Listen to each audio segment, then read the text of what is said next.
அருமை சகோதரர் விக்னேஷ் அவர்கள் உங்கள் எல்லாருக்கும் பரிச்சயமானவர். பல ஆண்டுகளாக இந்த சினிமா துறையில் தனக்குன்னு ஒரு இடத்தை தக்க வச்சுக்கிறதுக்காக முயற்சிகளையும் அவருடைய உழைப்புகளையும் அயராது இதுக்காகவே பயன்படுத்தக்கூடியவர். நிறைய விஷயங்கள் நம்ம சினிமாவுக்கு வந்த நேரங்களில் கேள்விப்பட்டிருக்கிறேன். விக்னேஷ் சாரை பொறுத்த வரைக்கும் ஏவிஎம் ஸ்டூடியோக்கு ஏற்ற மாதிரியே ஏதோ ஒரு ஒர்க் பண்ணிட்டு சினிமா துறைக்கு வர்றவங்களெல்லாம் சந்தித்து பண்ணி வாய்ப்புகள்லாம் கேட்டு ரொம்ப கஷ்டப்பட்டு தான் இந்த துறைக்குள்ளே வந்தாருன்னு சொல்லுவாங்க.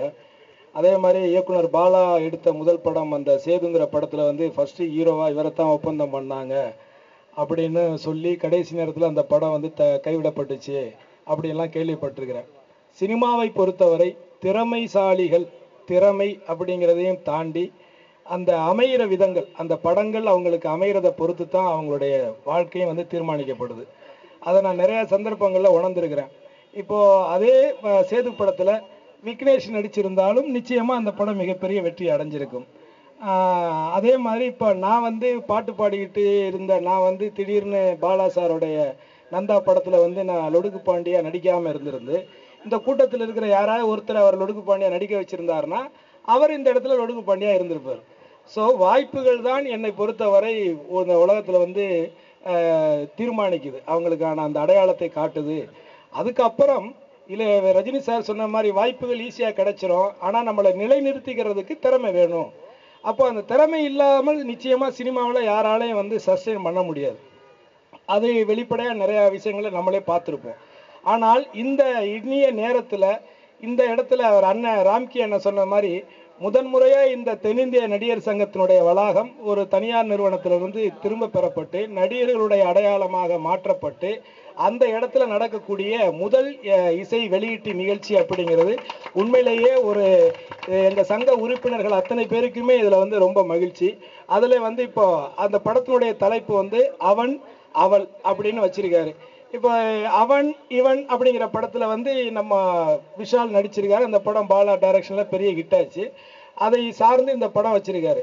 இப்போது நான் இந்த விழா நிகழ்ச்சி சார்பாகவும் பத்திரிகையாளர்களுக்கிட்டையும் நான் வச்சுக்கிற ஒரே ஒரு கோரிக்கை, தென்னிந்திய நடிகர் சங்கத்தில் இன்றைக்கி நம்ம பொறுப்பில் இருக்குங்கிறத தாண்டி தயாரிப்பாளர் சங்கத்திலையும் நான் 2 முறை நான் வந்து செயற்குழு உறுப்பினராக இருந்திருக்கிறேன்.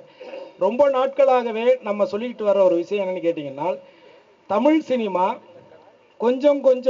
கொஞ்சமாக தன்னுடைய அடிப்படை தகுதிகளையும் அதற்கான கட்டமைப்பையும் இழந்து நிற்கிது அப்படிங்கிறதான் உண்மையான விஷயம்.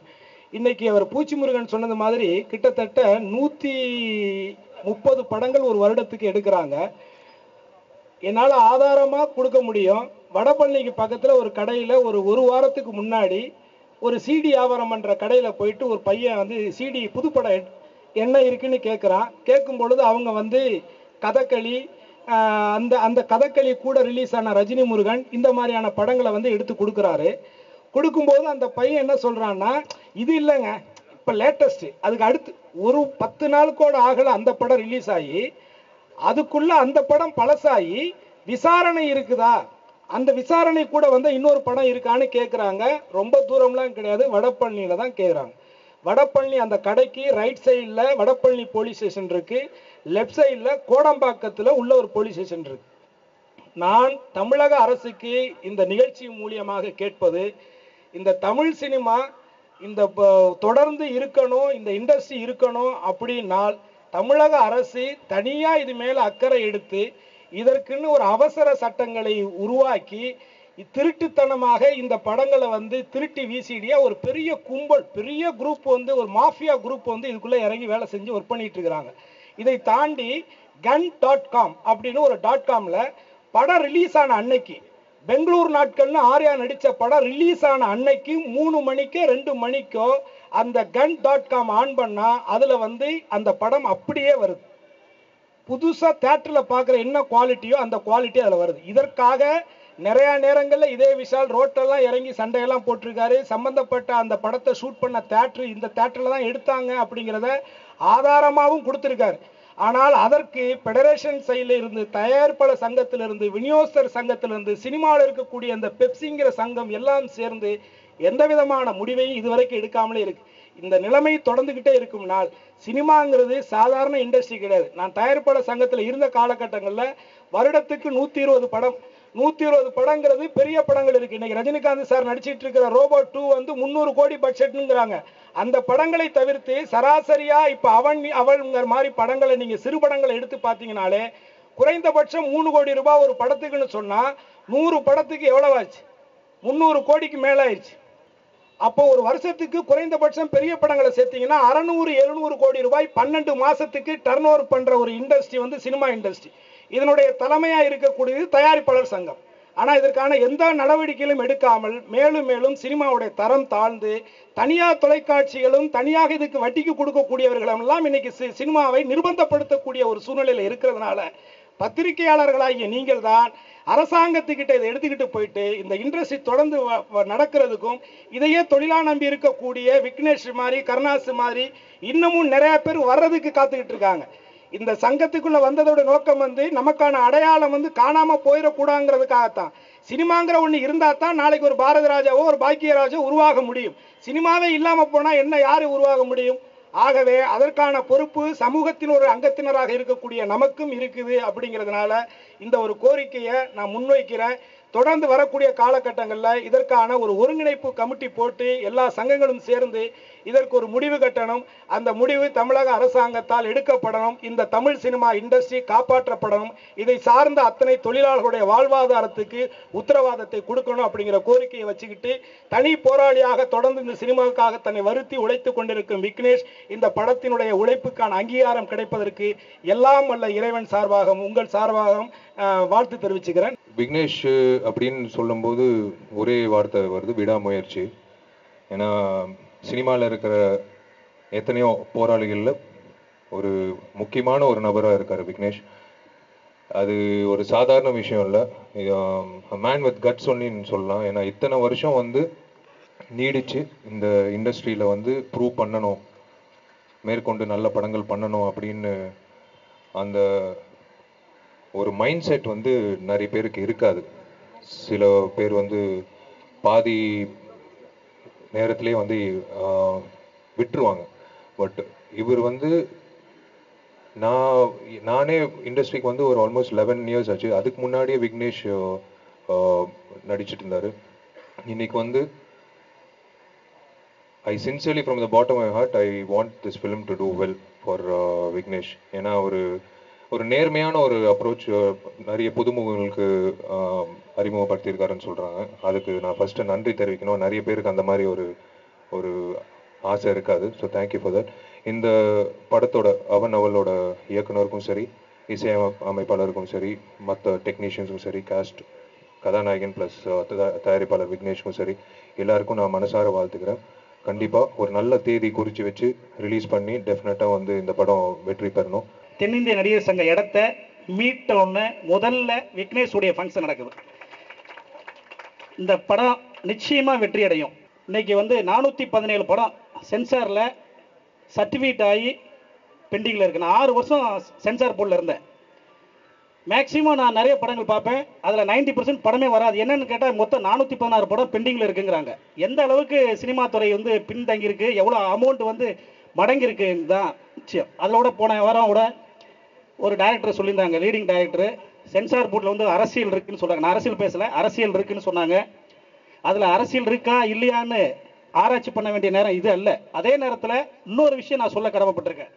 வரி விலக்கு கொடுக்குறாங்க. தமிழ் என்ற பெயர் வச்சா, படத்துக்கு தமிழ் பேர் வச்சா வரி விலக்கு உண்டுன்னு சொல்கிறாங்க.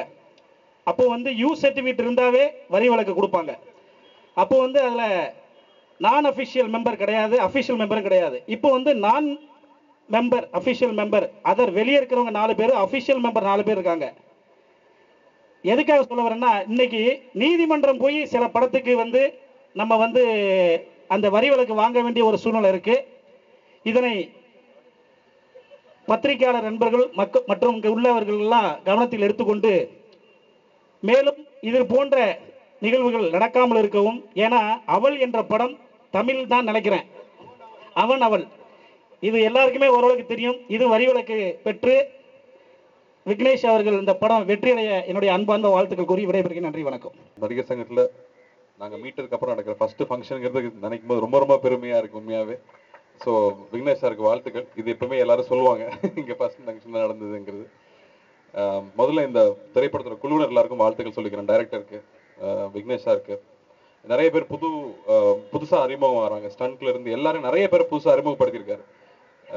ஒரு படம் எடுக்கிறது எவ்வளோ கஷ்டம்னு தெரியும். முக்கியமாக பின்புலம் இல்லாமல் ஒரு சின்ன ஊர்ல இருந்து வந்து பேசிக்கா ஒரு சின்ன ஆர்டிஸ்டா தன்னோட லைஃப் ஆரம்பிச்சு அதுக்கப்புறம் ஹீரோ ஆகி அதுக்கப்புறம் பல கஷ்டங்களை தாண்டி இன்னும் அந்த சினிமா என்னுடைய கனவு, என்னுடைய பேஷன், அதை நான் விடமாட்டேன்னு சொல்லி தான் சம்பாரிச்ச காசை கொண்டு வந்து திரும்பவும் சினிமாவில் போடுறதுங்கிறதுக்கு வந்து ஒரு மிகப்பெரிய காதல் இருக்கணும் சினிமா மேல. அது அவருக்கு இருக்கு. நான் ஒர்க் அவுட் பண்ணும்போது சரி, அண்ணா ஒர்க் பண்ணும்போது OMCல போய் பார்த்தா அவர் இன்னும் தன்னை ஃபிட்டா வச்சுக்கிறதுக்கு அந்த உடல் உழைப்பு இருந்துட்டே இருக்கும். அதே மாதிரி இந்த படத்துக்கும் நிறைய உழைச்சிருக்காருன்னு தெரியுது. நம்ம உழைச்சிக்கிட்டே இருக்கணும், நம்ம கைவிடவே கூடாது. ஸோ என்னைக்கா ஒரு நாள் நிச்சயமா நம்ம கை கிடைக்கும். இந்த படத்துல அது கிடைக்கணும்னு நம்புறேன். வாழ்த்துக்கள் சார். இந்த படம் பெரிய வெற்றி பெறணும். இதுல நிறைய பேரோட வாழ்க்கை ஆரம்பிக்குது. ஸோ எல்லாருக்கும் இதுல இருந்து ஒரு நல்ல கெரியர் வரணும்னு நான் ஆண்டவனை வேண்டிக்கிறேன். கண்ணதாசன் சொன்னார், ஒரு 4 விஷயம் சொன்னார் வாலிக்கு. 1, 2வது கல்யாணம் பண்ணாதேன்னாரு. ஆனால் கண்ணதாசன் 3 கல்யாணம் பண்ணிட்டாரு. அரசியலில் சேராதேன்னாரு, பத்திரிக்கை ஆரம்பிக்காத அப்படின்னாரு, சொந்த படம் எடுக்காதேன்னாரு. அதனால இந்த 4 கொள்கைகளையும் நான் ரொம்ப ஸ்ட்ரிக்டாக பயன்படுத்துகிறேன். பயம்தான் காரணம், அச்சம் காரணம். ஆனால் விக்னேஷ் அவர்கள் பட தயாரிப்பிலிருந்து எல்லாமே அவர் வந்து ரொம்ப மும்முரமாக ஈடுபடக்கூடிய ஒரு நல்ல இளைஞர். எங்களுடைய நம்ம விஷால் சாரு, நம்ம நாசர் சாரு, கார்த்தி சார்லாம் இந்த எலெக்ஷனில் இருக்கும்போது நல்ல மும்முரமாக அவர் வயதுக்குரிய அந்த மும்முரம் இருந்தது. திரைப்படத்தை பற்றி என் நேரம் என்கிட்ட பேசுவார். அவர் பட தயாரிப்பில் ஈடுபட்டு அவர்களாம், அது குறிப்பாக சினிமாவில் இருக்கிறவங்க படம் தயாரிக்கும் பொழுது அவர்கள் வெற்றி அடைய வேண்டும். அப்படி தான் சினிமா துறை வளரும். ஏன்னா அந்த காலத்து நடிகர்கள்லாம் நிறைய பேர் வெற்றி அடைஞ்சாங்க, சில பேர் தோல்வியை கண்டார்கள். எனவே இந்த படம் நிச்சயமாக நல்ல வெற்றி பெற்று அவர் ஒரு நல்ல இடத்தை அடைவார். பல வருடங்கள் கழித்து எங்கள் நடிகர் சங்கத்தில் நடக்கிற முதல் ஃபங்க்ஷன் இதுதான். அது விக்னேஷுக்கு தான் அந்த பெருமை. ஸோ சென்டிமெண்ட்டில் அந்த படம் வந்து நல்லா போகணும். அவருடைய ஹார்ட் ஒர்க்கு வந்து உண்மையான பலன் கிடைக்கணும்னு நான் அந்த கடவுளை பிரார்த்திச்சுக்கிறேன். I wish him all the very best. He is a very good wonderful artist. கரெக்டான கிளிக்கு இந்த படம் வந்து ஒரு பெரிய இதாக அவருக்கு சக்ஸஸாக இருக்கணும்னு நான் வேண்டிக்கிறேன். இந்த படத்தின் மூலம்தான் எனக்கு விக்னேஷ் அறிமுகம் என்பதல்ல. நான் திரைத்துறைக்கு வந்த காலகட்டத்தில் இருந்து ஒரு உதவி நடிகனாக விக்னேஷ் தன்னை வந்து எனக்கு அறிமுகமான காலகட்டத்தில் இருந்து இன்று தயாரிப்பாளராகவும் ஹீரோவாகவும் உயர்ந்து நிற்கிற இந்த உயரம் வரை நான் ரொம்ப க்ளோஸாக விக்னேஷை பார்த்துருக்கேன். ஒரு சாதாரணமான நிலையில் இருந்து ஒரு பல கோடிக்கு தன்னை முதலீடு செய்து வியாபாரம் பண்ணக்கூடிய அளவுக்கு வளர்த்தி எடுத்துக்கிட்டது விக்னேஷனுடைய தனிப்பட்ட உழைப்பு தான். அவனுக்கு பின்னாடி எந்த ஒரு குடும்பமோ அல்லது யாரும் அவனை தூக்கி விட்டோ அவன் இந்த அளவுக்கு வளரல.